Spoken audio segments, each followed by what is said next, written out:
শাওয়ালের প্রথম প্রহর, ঈদ আনন্দে বাসছে গোটা মুসলিম জাহান।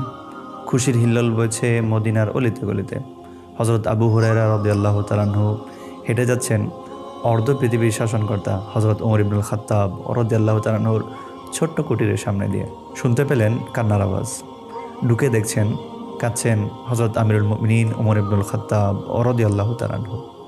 অবাক বিষয়ে জিজ্ঞেস করলেন, আপনি কাঁদছেন আমিরুল মুমিনিন? আজ যে ঈদের দিন, আজ যে আনন্দের দিন। অর্ধজাহানের শাসনকর্তা হজরত ওমর ইবনুল খাত্তাব রাদিয়াল্লাহু তাআলা আনহু কান্না জড়িত কণ্ঠে বলছেন, আজ মাকবুল বান্দাদের অবশ্যই আনন্দ করা উচিত, আর কান্না করা উচিত প্রত্যাখ্যিত বান্দাদের। আমি তো জানি না আমি মাকবুল বান্দাদের অন্তর্ভুক্ত নাকি প্রত্যাখ্যাতদের।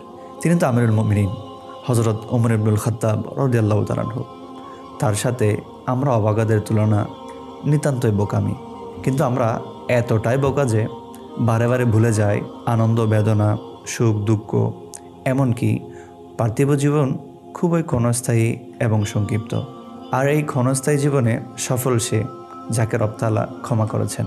তিনি যে ক্ষমার উদ্দেশ্যে গোটা একটা রমজান দিয়েছেন হাজার মাসের চেয়ে দামি লাইলাতুল কদর।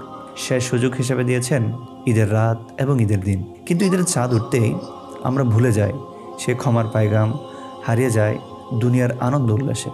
তবে আমাদের ভুলে যাননি মদিনার মুনিব সাল্লাল্লাহু আলাইহি ওয়াসাল্লাম। তিনি ইরশাদ করেছেন, মান কামা লাইলাতাল ঈদাইনি মুহতাসিবান লিল্লাহি লাম ইয়ামুত কলবুহু ইয়াওমা তামুতুল কুলুব।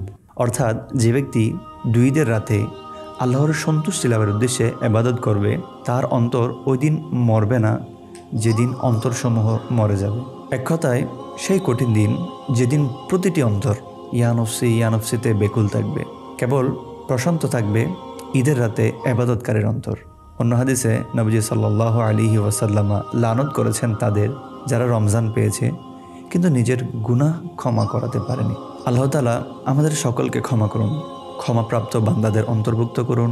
ঈদের রাতে তৌফিক দিন ক্ষণিক সময় ও রবের সামনে দাঁড়াতে। ওয়া মা তৌফিক ইল্লা বিল্লাহ। আসসালামু আলাইকুম ওয়া রাহমাতুল্লাহি ওয়া বারাকাতুহু।